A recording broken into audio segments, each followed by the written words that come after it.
Take y'all into this how we gonna do it. And that this how project team show up to stand up.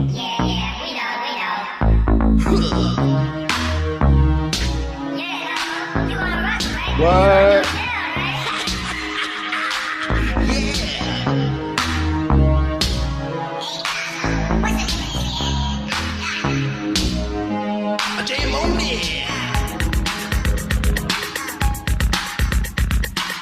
The Agile versus Predictive. Let's see who wins.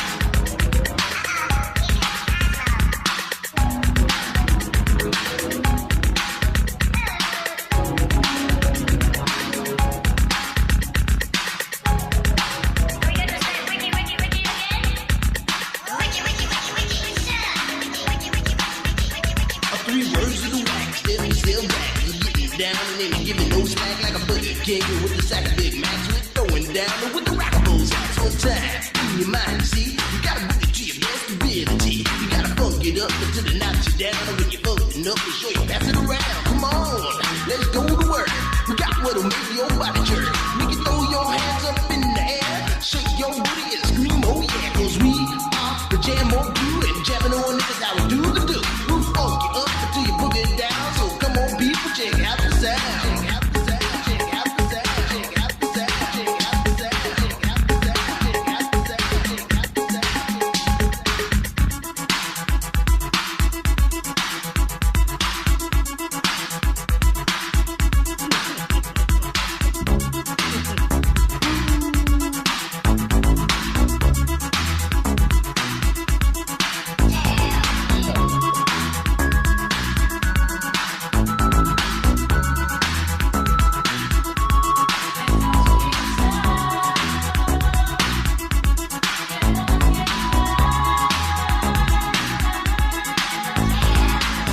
To introduce myself, my name is Jimmy B.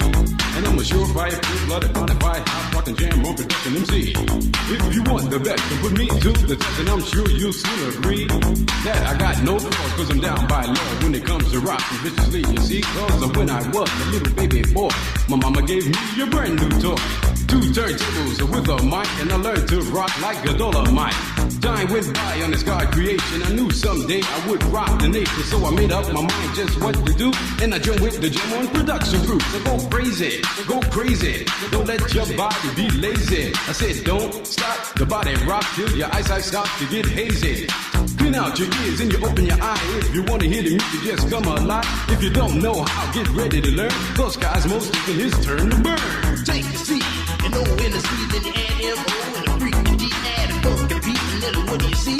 It's Cosmo D, yeah, baby, that's me. I got the beat, that's oh so sweet. Without me rocking, it's incomplete. So rock this yo, rock that yo, rock on, and don't you dare stop. You rock this, rock that, and that's the fact of the Jam on crew. Rock your body right, rock the steam, rock the moon, right off the track, and the whole wide world of funk attack. To the beat, yo, get down. Let me rock it to the rhythm of the funky sound. From hill to hill, from Z to Z, and when Jam on's rocking, everybody screams. I jam on it, jam on and on and on and on it. And if you feeling like you wanna dance all night, then go on ahead and blow it. Cause jamming on is what we do best. It's what separates us from the rest. And if you don't think our crew's down for real, let me tell you what happened to the man of steel. A simple man had come to town to see who could rock. He blew away every crew he faced until he reached our block. His speakers were 3 stories high with woofers made of steel. And when we blasted outside, he said, Real. He said I'm faster than a speeding bullet. And when I'm on the set, I don't need no fans to cool my ass. I just use my super brand. I can fly 3 times around the world without missing a beat. I socialize with X-ray eyes and ladies. This is sweet. and then he turned his power on and the ground began to move. And all the buildings for miles around were swaying to the groove. And just when he had pulled the crowd and swore he won the fight, We rock this butt with a 12-inch cut for disco kryptonite.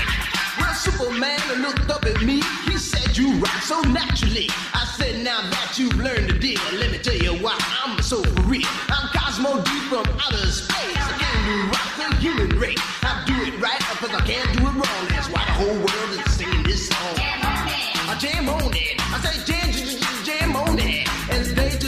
night turns to day, whatever time it is, I wanna hear you say, jam on it. I jam on it. I say jam on, jam on it. Jam all around and upside down. I keep jamming to the jam on production sound. Jam on it. Jam on it. I said jam on it. I said jam on is the beat that. Monday.com, the opposite of any work platform we tried in the past. Really? That's how you're gonna do us? Come on, YouTube. Man. That's how they do you right there. They just throw. Oh my gosh. Yeah. Yeah, stop. Yeah, exactly. The Hey, original stop. Chris, Yeah. Chris, you can't be playing stuff like that. You know we the OGs in here. Oh man, no man. Hey, I remember that. Jam on it. Jam on it. That was the 1980s. Everybody wanted to be a break dancer. Oh man. Even in Miami, we had break dancers down there. even in Miami, even though we had that's a whole nother era. I like the new. My son, he's at 15, so I'm learning. It's a new jam going on. Let me see where we're at. We're almost done. What's up? How's everybody feeling? What you think? Any feedback? What you got? Is it the content? Love it. Okay. The song or the class? Yes, both. Appreciate it. No. We're gonna get there. We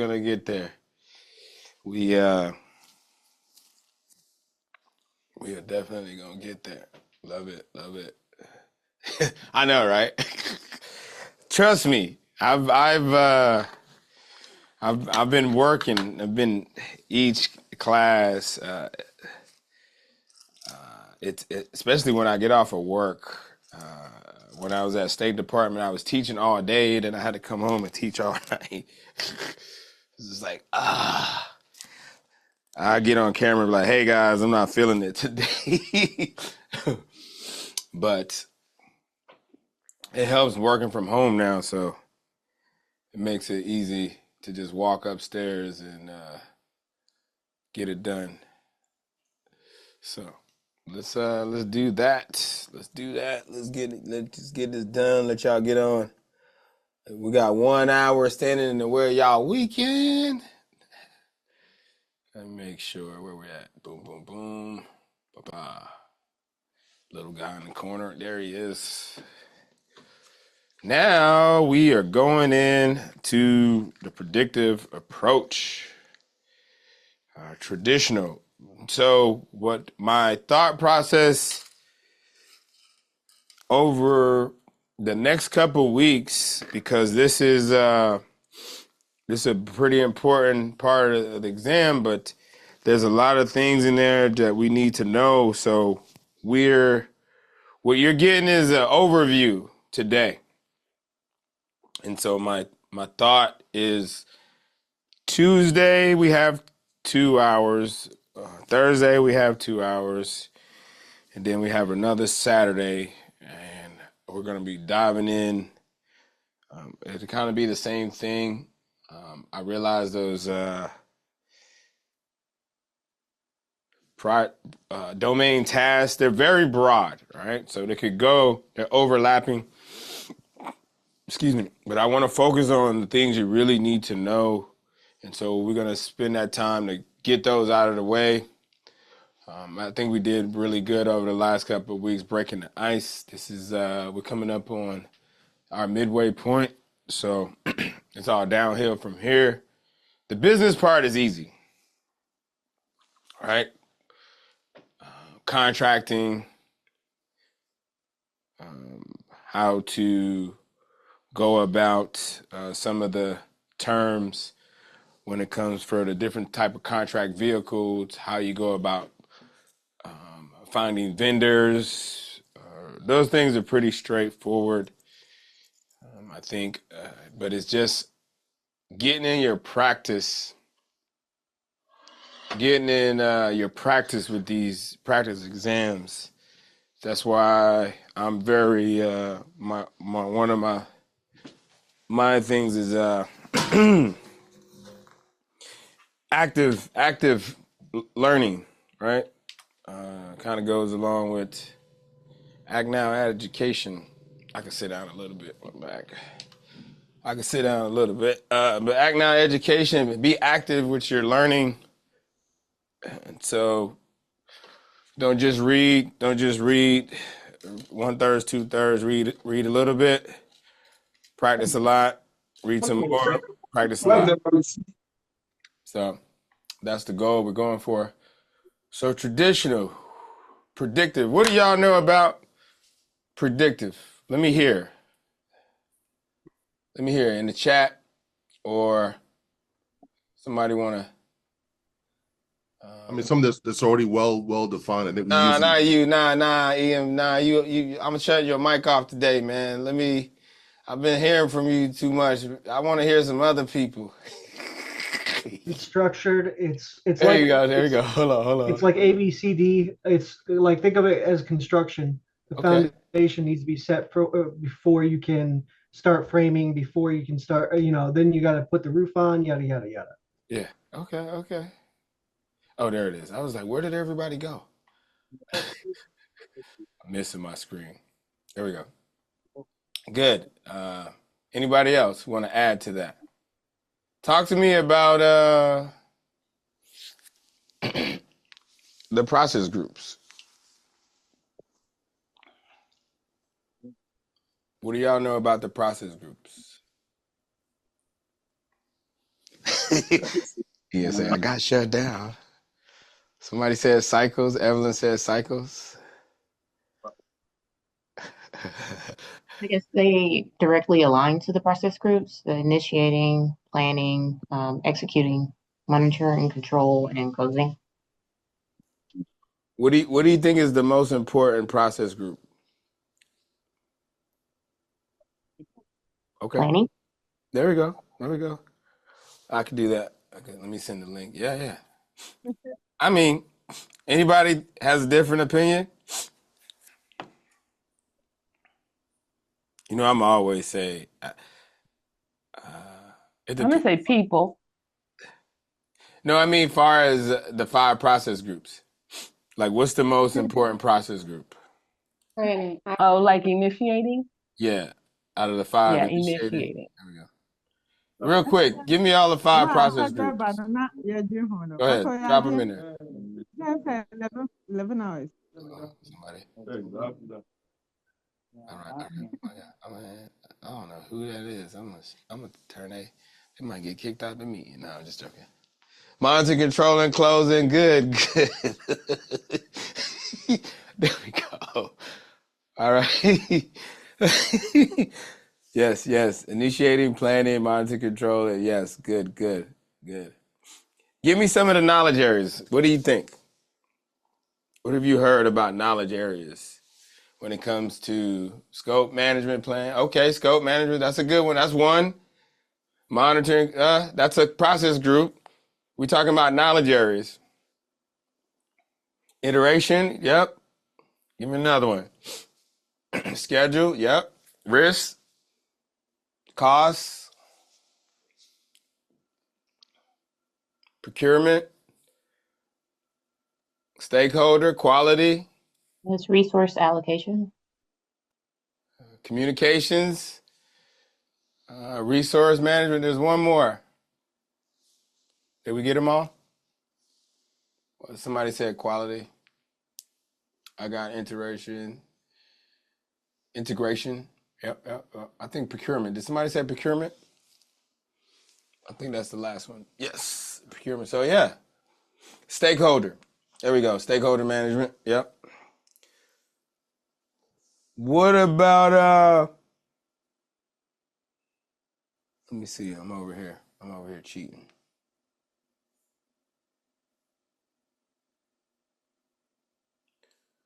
Let's talk about one of the things you're going to hear a lot about the predictive approach is that it's very process driven. Can somebody define what is a process for me?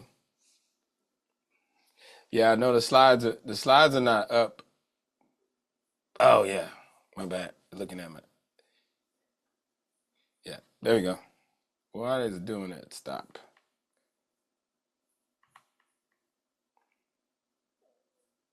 There we go. Cool. Study tool. You told us about Tuesday. Quite helpful. Okay. Tell me about what's a process. There we go. Process is comprised of inputs, tools and techniques, and an output. Okay, well, cool. Let's talk about that. What are inputs?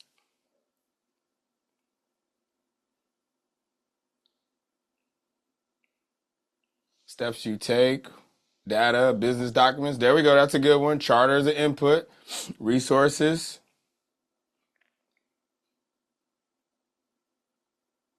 PM plan is an input. Yep. Business case is an input. Yep.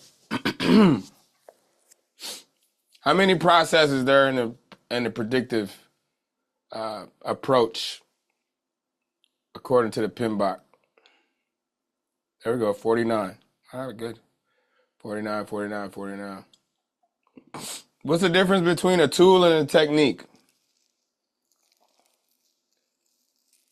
All right, Tracy, thanks for stopping in. Somebody tell me, what's the difference between, there we go. Which one's tangible? Kimberly? Tool. And I Yeah, spelled there we go, tangible there we wrong. go, there we go. Yeah. All right, so based off of,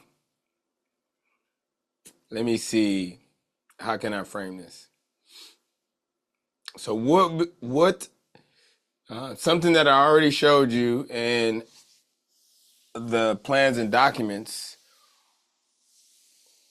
and what we know about ways of working our soft skills, which give me an example of a tool.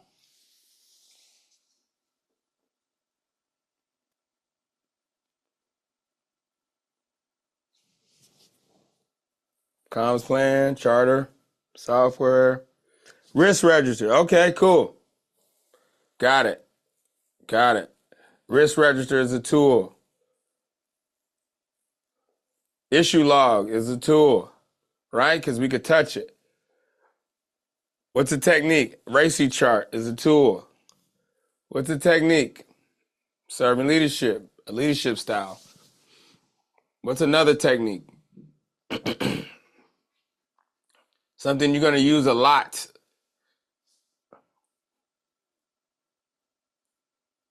Critical thinking. Correct. How do we bring people together? We're using what? What do we do to bring people together and transfer information? Yes, collaboration, but what's the act? Okay, meetings and logs. There we go, meetings. That's the one I was looking for. Stand-ups and meetings. Those are a tool for you to disseminate information, to make coordinations, bring people together, express ideas, resolve issues. Meetings is a tool we use a lot in the project management space. So what's an output? Give me an output. So we got tools, techniques, we got inputs. Give me some examples of outputs. Lessons learned, okay. Deliverable, project charters, yep. Lessons learned. Scope management plan is output, deliverables. WBS, milestone achievement, WBS, yes. Product, AAR, stakeholder register, that's an output, yep.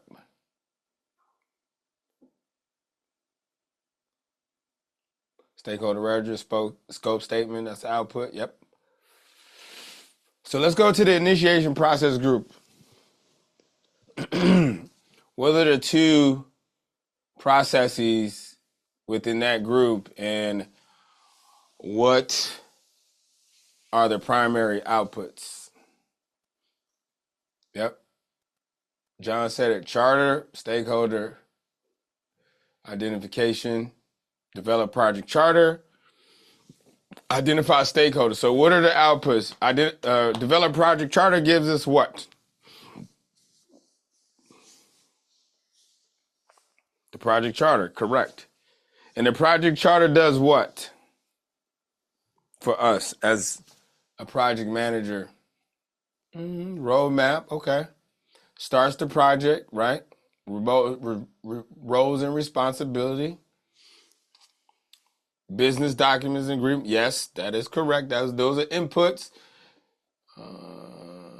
Begins the project, initiates the project. Definitely the good PMBOK answer. What else does it do for us? It does two other things besides kicking off the project. Very important. Serves as a baseline, allocates resources. Okay, authorizes resources. That's one. What's the other thing it does? The charter. We're just talking about the charter right now. Authorizes the projects and gives authority to who? Right. So the charter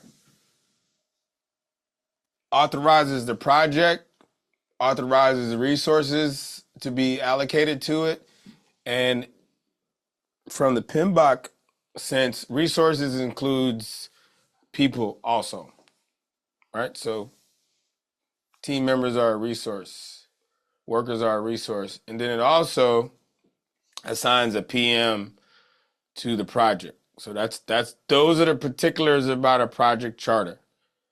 Authorizes the project, authorizes resources, and assigns the project manager to the project. So remember, the project charter is a high-level look at the scope, the schedule, the budget, any agreements that have already been collected.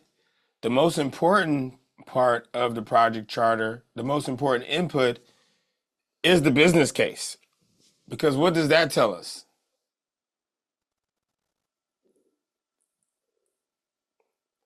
Somebody tell me, what does the business case do for us? It says while we're doing it.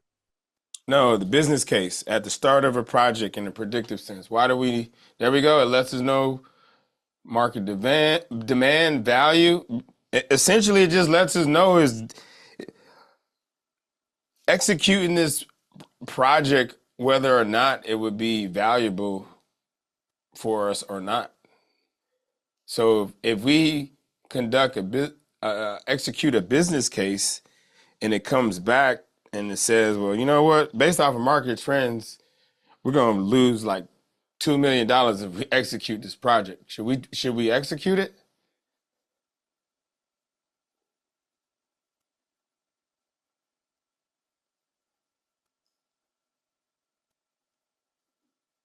Yeah.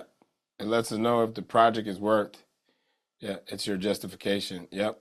What's the long-term gain or loss? Yep, yep. So that's what the business case does for us. So that's one of the important inputs. The other process would be identify stakeholders. And what is a major output for that?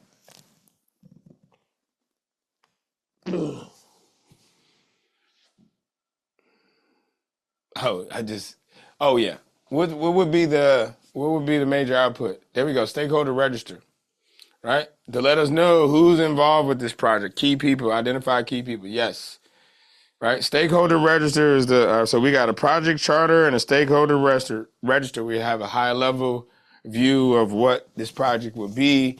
And also we have a project manager that will be on site to help us work this thing out. Anything else we should know about the initiating phase?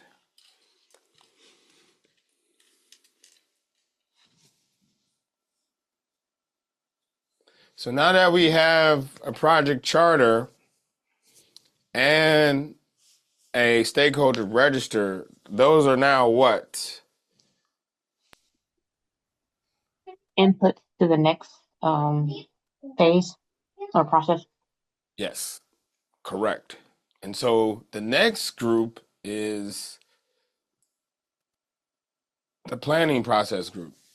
And what's the main output of the planning process group? Project management plan. Correct. And so the project charter will be an input to how many plans do we have in the planning process group based off of page 33.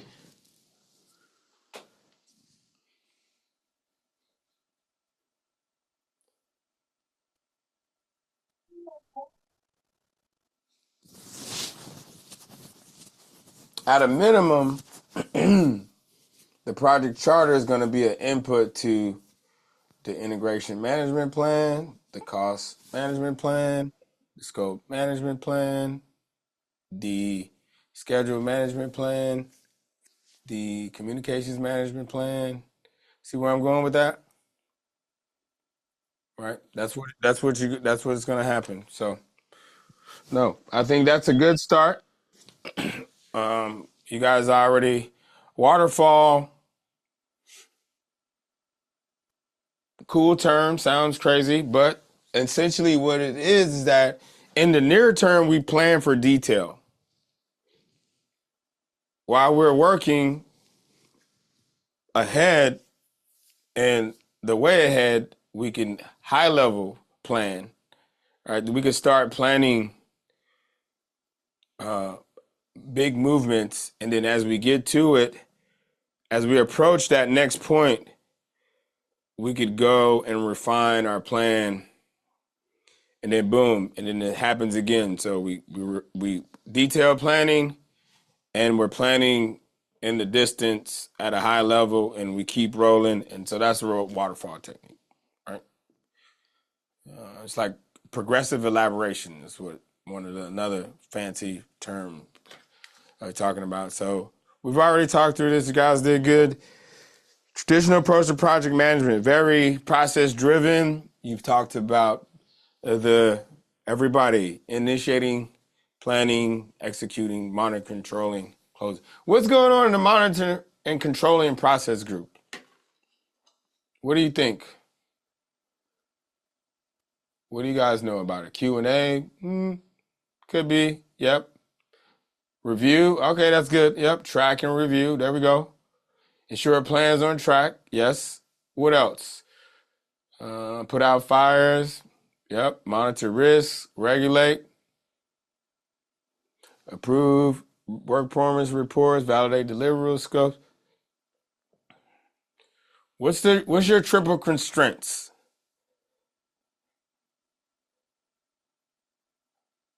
What's the iron triangle for the predictive report? There we go. Scope, schedule, cost. So in the monitoring and controlling, the concept is to monitor and control the project work to ensure that you keep production as close to the scope baseline, as close to the schedule baseline, and close to the cost baseline. That's what you're doing, is making sure nobody goes outside, and then you're mitigating, or I guess managing tightly changes on the project to the scope baseline, schedule baseline, cost baseline, because you are given those things, you've getting a certain amount of money, so you have to manage that, and then you have a certain amount of time that you've been allocated, or they're predicting that you are going to be finished with this project, where in the Agile sense, that isn't so. We don't know because the scope isn't defined, so we can't really predict. So we kind of just work it. It's like a rolling schedule until we get done, So it is initiated with the thought or the understanding that we don't know how long it's going to take, but we have an idea, right? Where in the predictive sense is like, hey, this is going to take 5 years to do this, or it's going to take 2 years. And then if we need to extend because of changes with the project, then the project will be assessed, the changes will be approved, the plan will be refined, and it will go back into execution. Also, what you're doing in monitoring, controlling is if you're producing a product, then you're conducting inspections, you're conducting sampling, you're doing quality control is another thing you're doing in monitoring, control, and quality control. Reviewing of the metrics, yes. The knowledge areas: integration, scope, schedule, costs, resource, communication, risks, procurement, stakeholder. Those are your 10 knowledge areas. Yep. Quality.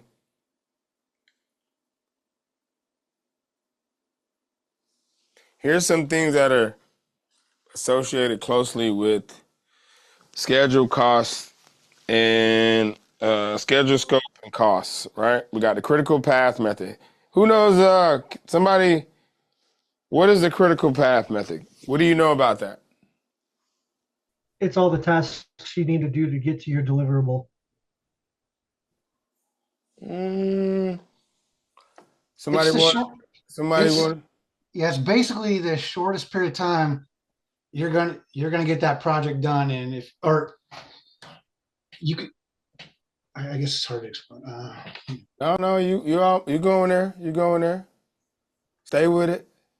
You want to, golly, what is up with this? They have to be executed on time. Right. Anybody else want to add to that? I always looked at it as it was the minimal amount of time to deliver an MVP. Yeah, it's the limiting timeline because it's the length of time that you have to get through a certain period of activities that will get you to the end. You'll have parallel paths in your work breakdown structure and your schedule, but Okay, I hear what you guys saying. Let's refine it a little bit. Anybody want to help? So how I understand it, it's usually you have a series of functions, and then the critical path is where all of them combine to run smoothly towards the end result, putting it in layman terms. Okay. Anybody else want to add to that? Is it the tasks that have to be completed in a certain order, time bound at a given time? They can't deviate from schedule. Okay. Anybody else? I think critical path is actually the longest path throughout the project. Hi, Mike.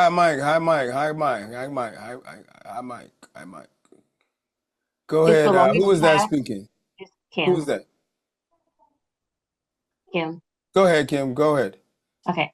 It's the longest path throughout the project, but it's used to determine the shortest duration of the project, if that makes sense. Correct.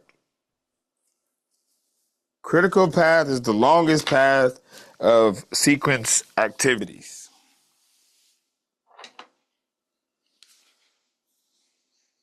Right? Got to know the lexicon. I know what we think it is, but what does Pinbox say it is?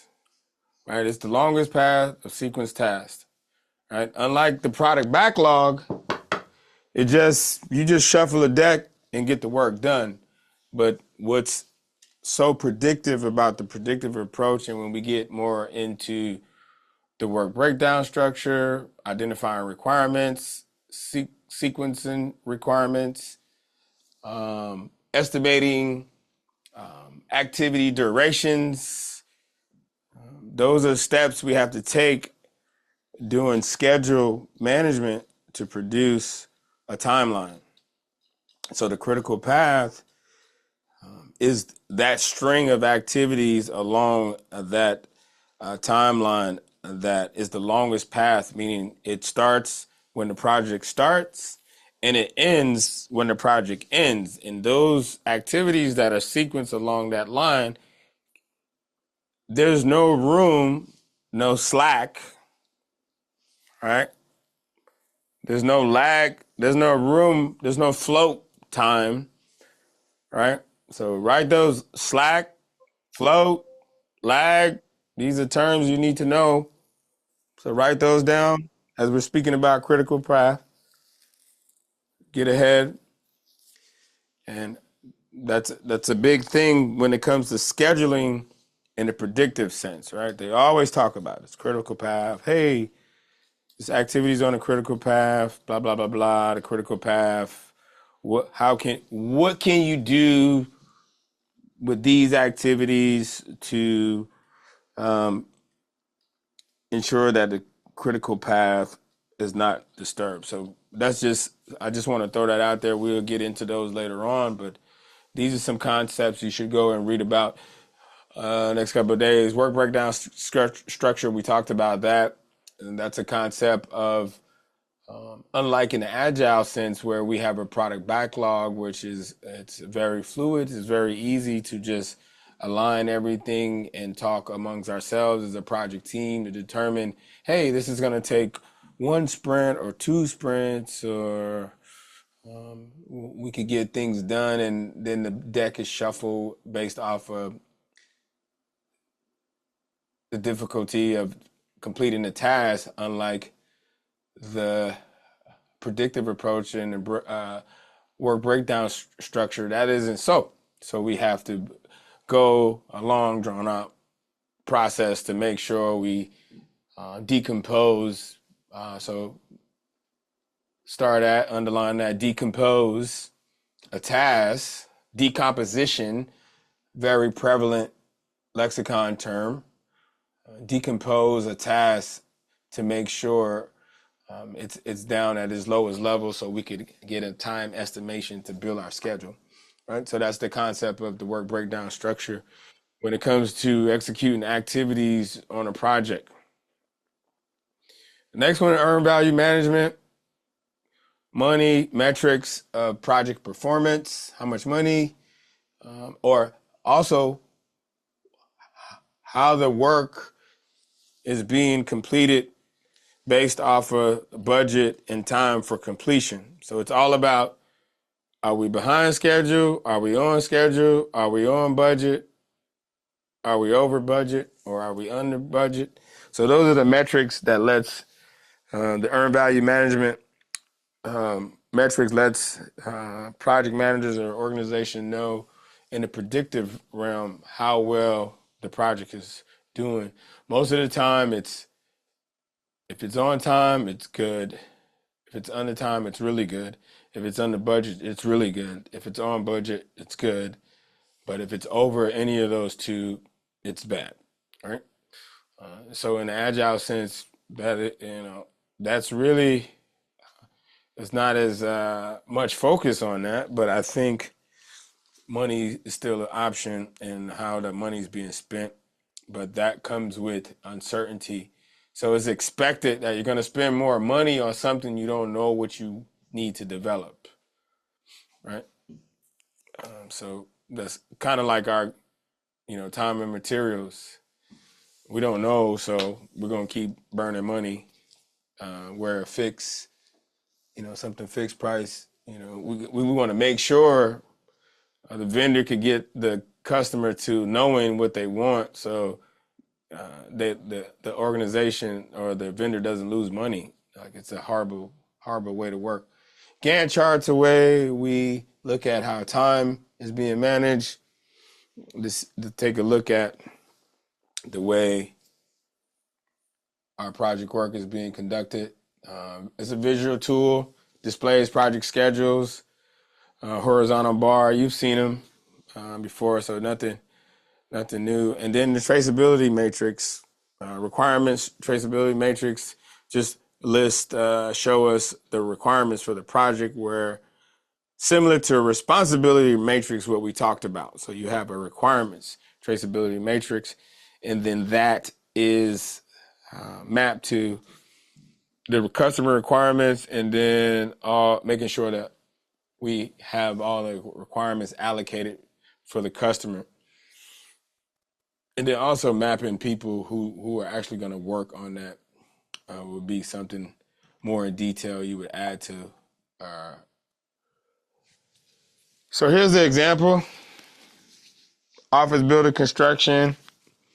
WBS defines deliverables, network diagrams, defines activity sequence. Right? So in your PMBOK guide, practice guide on page 69 through 99 are all your predictive. I suggest you just browse through that right now. And then that's going to be where you're going to get most of your process work from, right? That's where a lot of your process question work is going to come through there. And we'll go through those in detail and go through those processes in the next week or two. And so that's where we're spending a lot of time. And then also talking about Agile. Because Agile is not, there's a big discussion to talk about that, but most of the exam, you want to know these predictive approach methods and the lexicon and some of those concepts. But the Agile, I think you can get a grasp around those items really quick because they're made to be easy to understand, where the predictive approach is a bit cumbersome, bit confusing, and a lot of process driven, a lot of documentation.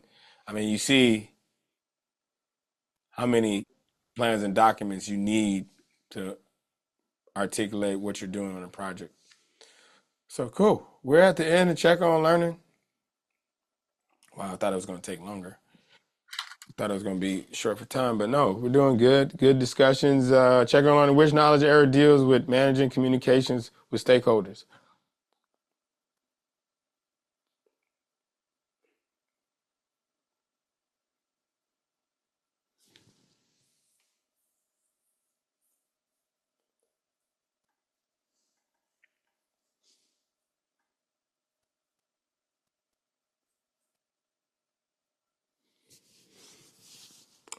There we go. Let's see that. Let's read the question. Read the question.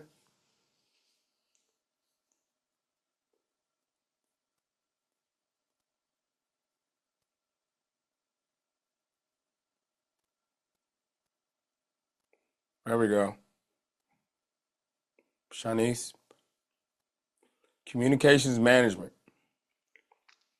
Stakeholder management is about managing the stakeholders,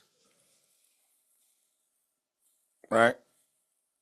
Managing communications with stakeholders. Managing communications was what the question wanted you. Good. Got to read the questions. All right. What's the primary focus of the executing process group? All right, Heather. Have a good one. Doing the work. Yes. In what sense? Doing the work? Yes. Executing the plan. Completing the project work as defined in the plan. Last one. What is the purpose of the work breakdown structure?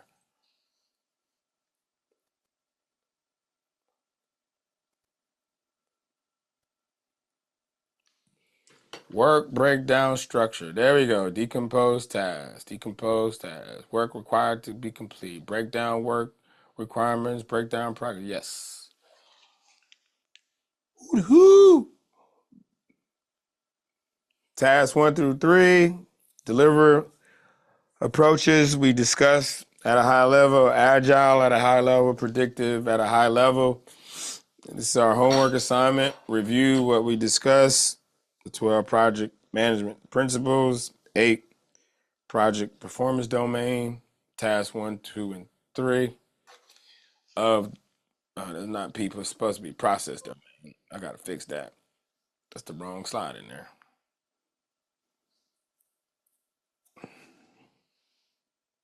update that. But yeah, everything we covered today, that's what you need to review for the quiz on Tuesday. And then this is what you have for upcoming week. Engage stakeholders. I would look at the stakeholder engagement plan. Stakeholder engagement. I would also look at principles, the project management principles as they pertain to stakeholders. Then I would also look at the project performance domains as it pertains to stakeholders. Those will be areas for you to review, and then a practice guide, look through the initiation process group and review the processes for stakeholder management or identifying stakeholders. What are the processes involved? What are the inputs? What's the tools and techniques? And what are the outputs? And that will explain that a little bit more. When it comes to plan and manage budget and resources, you would look at your resource management plan, cost management plan. That's where those two domains, two knowledge areas you would look into. And then within your planning process group and the Agile practice guide, not Agile practice guide, but the process group or practice guide, you would look in the planning group and look at resource management, cost management, in those processes and tasks that you need to complete to do that. And then, plan and manage budget. So cost and stakeholders what they are telling us with domain tasks 4 and 5. So we'll talk about those and keep it going. And any questions for me?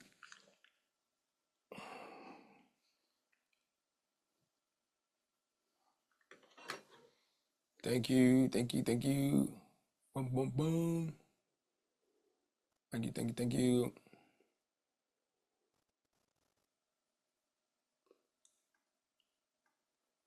Jared had a question. Will you dive deeper into CPM? Oh yeah. It's weird how I'm organizing this in a way to deliver it logically. So yeah, for me to dive into the CPM right now, it'll be it'll be like outrunning our headlights. Because there's some there you have to understand, what's going on in the whole planning phase, and that's the critical path method in the scheduling management or develop schedule management plan. That's a whole sequence. So that's just one part of it because you have to go through the process of identifying the requirements, then identifying the activities, like what do you have to do to fulfill those requirements, and then you have to sequence those requirements based off of estimate those requirements, those activities to get them done, and then based off of that estimation, then you have to sequence them. It's a long, drawn out process. So we're gonna get there probably. We'll probably be there Thursday. So if you want to read ahead, go for it. But right now, your 25-meter target is the initiation process group and the planning. Just understanding that. I think before that, just understanding those concepts of Agile, because those are pretty easy to get down right now. Go ahead, Ian. So you brought up a good discussion a little bit earlier. I think for everyone in the group of we're in your class and you've said this like a couple classes ago. there is like so much information online about project management and classes. I think people don't realize that they can be easily overwhelmed. So people that are trying to do 2 and 3 sources or classes at the same time, and they're coming at different approaches. And in fact, we had something, the group that you joined us earlier, our cocktail party, we had that same problem. And I think we kind of like came to the consensus that, hey, we need to step back and like kind of go in line with what you're teaching us, because that's the point that we're kind of at. Now, when we get to the end of this class and we finish this class, and after your final test and stuff like that, we can maybe go and take some other testing sources. But like jumping into somebody's test when their order is different, and now we're getting hit with even not even just the question, but just concepts we really haven't covered and locked down yet. It's gonna shoot your morale before you get any place, and be discouraging. So I think I think all of us are here in your class for a reason, because at the end of the day, you deliver the goods. So I think it's fair to kind of give you that best chance to deliver it how you're going to deliver it, and kind of come out that, so we have kind of that full picture view first, and then hey, we can add on, go back through the quizzes that you've given us. I know I've printed them out. Go back into get into the study hall and stuff like that after we've kind of built that foundation, and we can kind of move from there. No, you spot on. Thanks for that, man. That's like I said, man, I've been doing this for about a decade now, just helping students, coaching people. I've done consulting for companies and, taught executive staff to help them get their certification. And it's just so much content. And that's what I try not to tell people how to go about it, but I just put it out there. Like, people that go through onward to opportunity at the same time while you're doing it. That makes no sense. Right? You just exhausting yourself. Right? You're gonna sit there, they go sit in that class for 5 days straight. They're like, what is going on? And then they end up coming to my class. And I got the receipts. Everybody's like, man, I don't know what I'm doing. I'm lost over here. But some people that don't come here, they make it and they go. But, you really have to, that's why I advise everybody, I know I'm not for everybody and I'm not the best show out here, but I do know that if you overwhelm yourself with too much content, you're going to actually do that, and you will be lost and it will be confusing. Everybody's selling you the what and the why, right? Nobody's telling you the how. That's what I'm trying to give you, the how, right? So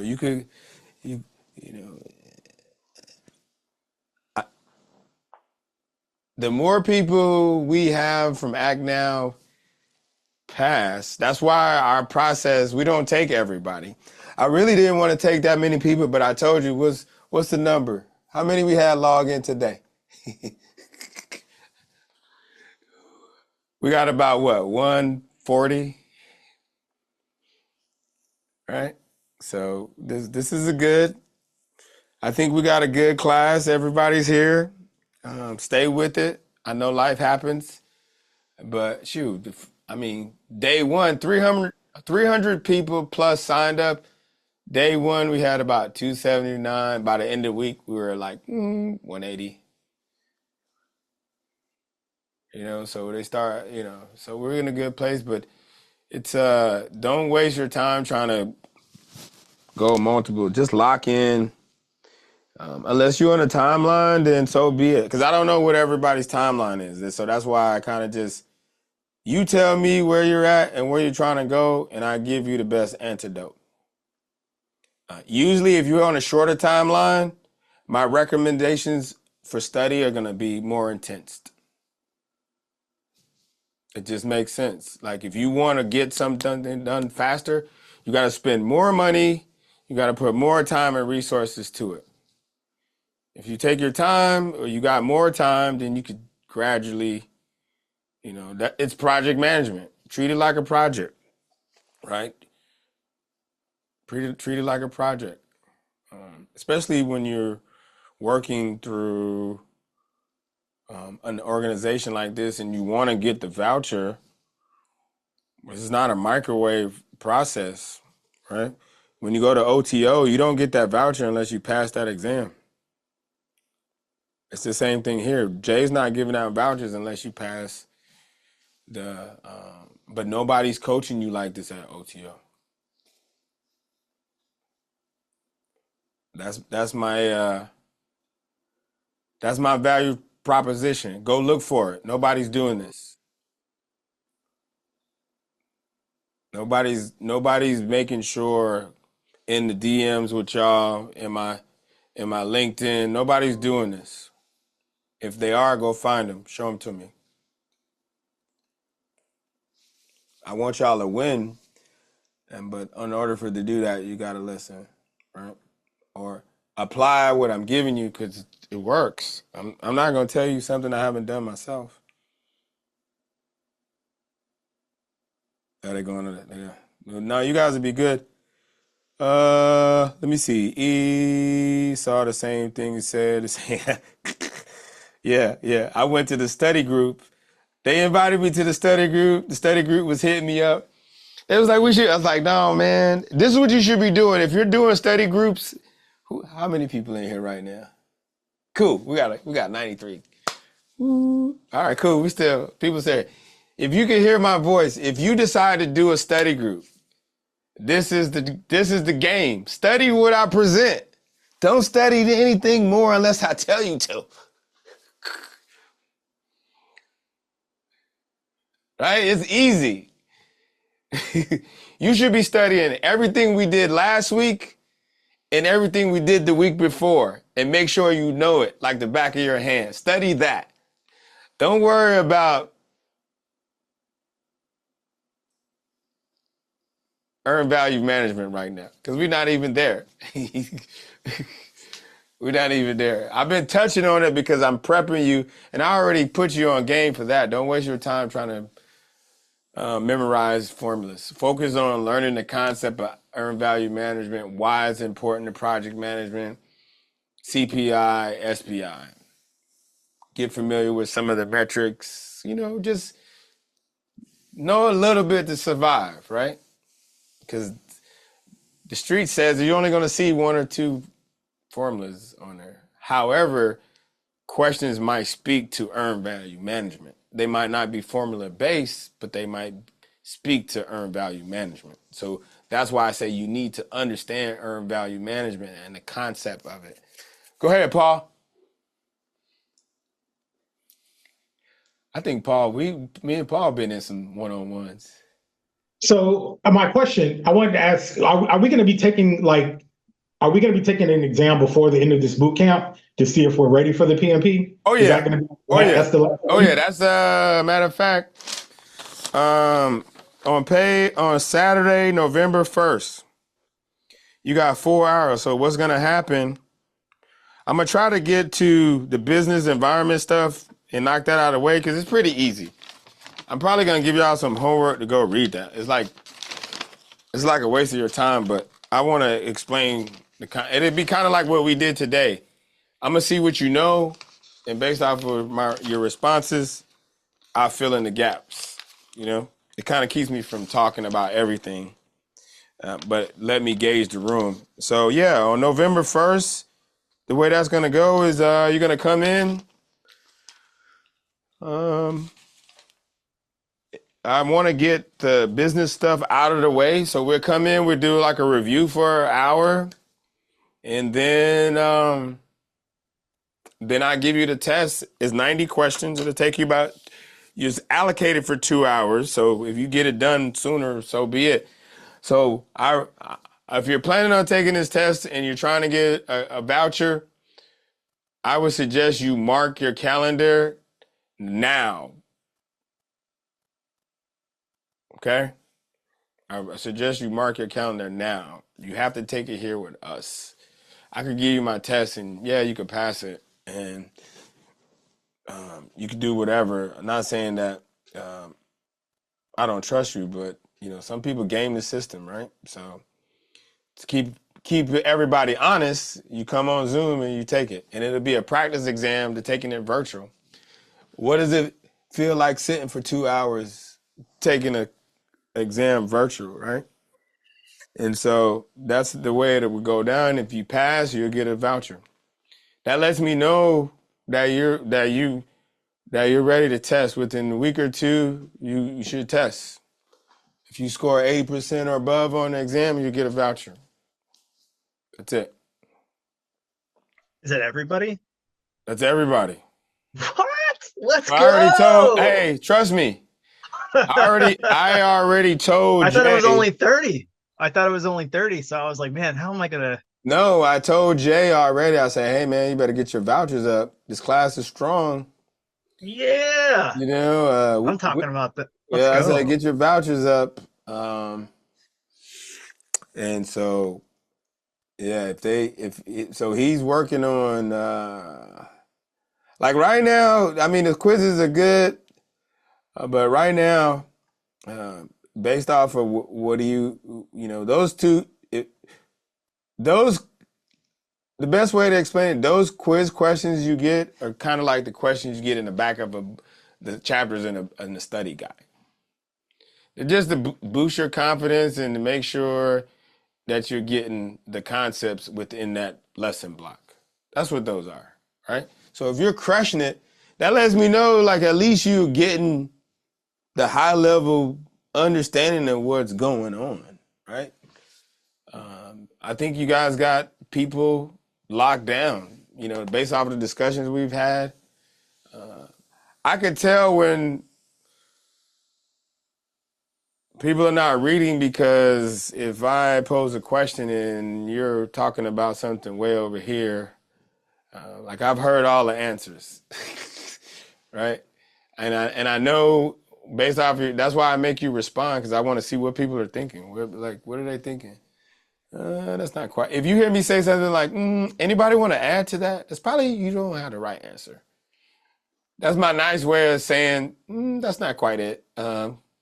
Or can we refine that, meaning you're probably close and we just need to maybe change one or two words and you'll be spot on. So if you hear me say those things in class, that's what those things mean. That's my code. Yeah. You guys could donate. Corinne's getting for donations. I'm serious. I'm about to put in a plug right now for Good. real. Let's get the donations up. Act now. I'll drop a link, and I guess every class I could drop a link. But we truly are all volunteers. Myself, Linda,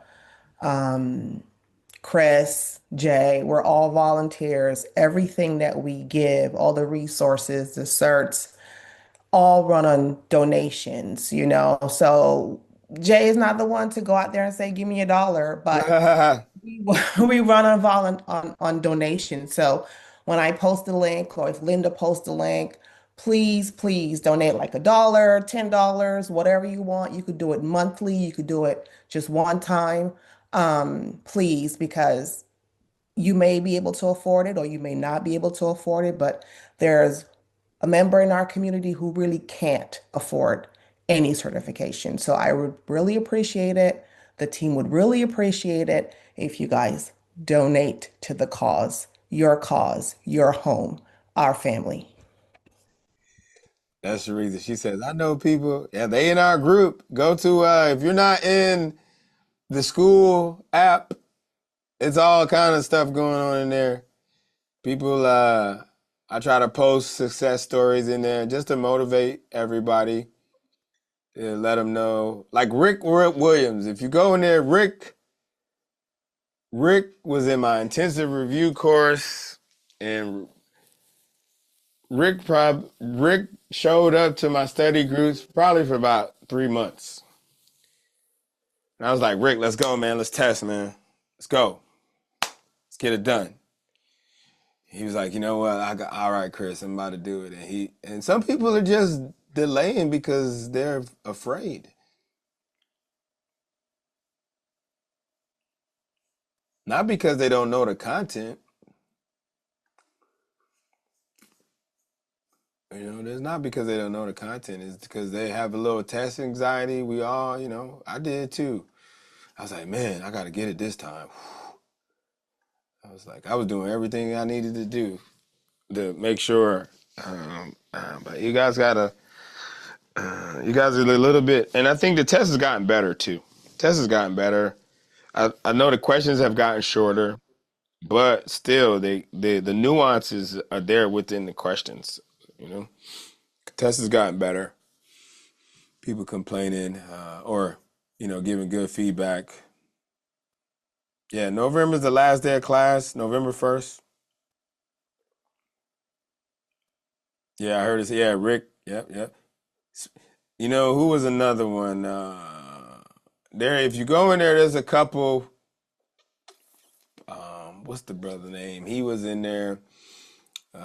He came to me, and that's the other thing too. Is like I have people who come to me that are they're just self-studying on their own, and they just don't have the time to sit in the class. So they come to me, and I hit them up. But this is good. If you want to hear some good stories, you come in here, go to the classroom, and go to the underground cheat code.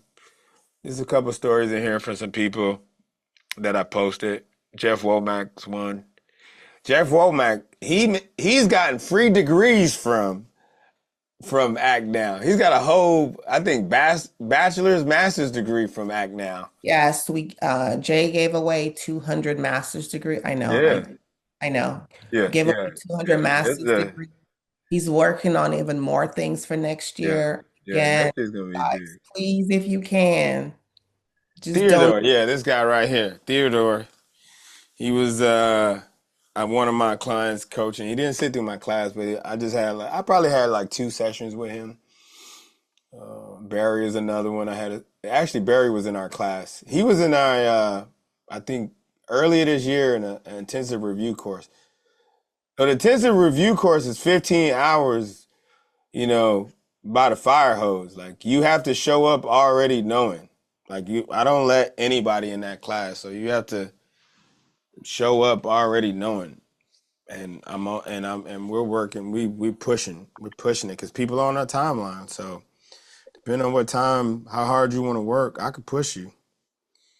But this course is meant to break the ice, right? It's not meant to. It's not a prep because there's so much content. There's no way. You still need 2 to 3 weeks after this to prepare yourself. So that's why it's stretched out. So those days in between, you should be studying, right? So if you do the math and you go down the schedule, it's only 1 week of class time. So you got 3 weeks essentially already baked into this 4 weeks if you do it properly. So you actually got 3 weeks already baked into this 4 weeks to prepare for the exam over a period of time. So that's how it's possible. It's just how, but no, this is good. If you haven't gotten in here, I think a lot of you in here, but a lot of folks post questions in here. I try to organize them as study tips. People are giving study tips like what they're doing, so what has worked for them, because everybody's different. Learning methods, exam application, that's another big one. Probably week 3, you go put together your exam, submit your application. When I know you're close to done, we kind of try to wait till the end because it's different with people get an application, but sometimes I really don't. Honestly, I don't care because I give you the application. You close by last week. I'll write you an application. I don't care, but you still need to go take the exam. because you still need to, you still need to take the practice exam for your whether you fail it or not, or if you get a high score or not. I'm gonna still give you an application. I mean a certificate, and so that's my requirement for PMI, that make sure that you take. That's a requirement that I make sure I give you some type of practice exam at the end. So if you don't show up for the practice exam, or you don't take it on that day, you won't get a certificate.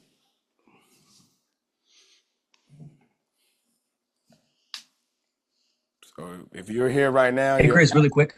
Go for it. I just want to say, from a learner's perspective as a student and the teaching, I just appreciate the feedback reminder to stay grounded. I think of like the times I teach CLS, and I can just imagine people that aren't medical, that don't like blood, and I'm like, hey man, calm down. We're not brain surgeons over here. You're not going to be doing whatever. Like, just put on a tourniquet and move out. That's all you got to know. And so like even from today and previous, I appreciate. And so even though I know that, I'm in the learner seat, and then you kind of lose sight a little bit. You're like, hey man, come back to being grounded. So I just want to say thank you. I appreciate you reiterating that point and emphasizing the 25-meter target, because it's like we kind of get the confidence of answering these questions. I'm like, oh, I'm a big boy. I'm going to go out into the world and I'm going to venture off that we haven't done. And then I just get slapped back to reality. Like, I don't know. Cause then, and so, yeah, so even like our study group, we refocused our group, and, we got a 93% on the people domain test. And we were like, that's what we're talking about. We understand what's going on, because but it was because we just kind of refocused what we need to be doing versus just being out there. So just my little bit of feedback where we currently stand. No, that's good. No, I'm glad. I know y'all text me about it. I was like, look, this is what y'all need to focus on, man. Stop. Yeah, you guys, hey, man. But what time is it?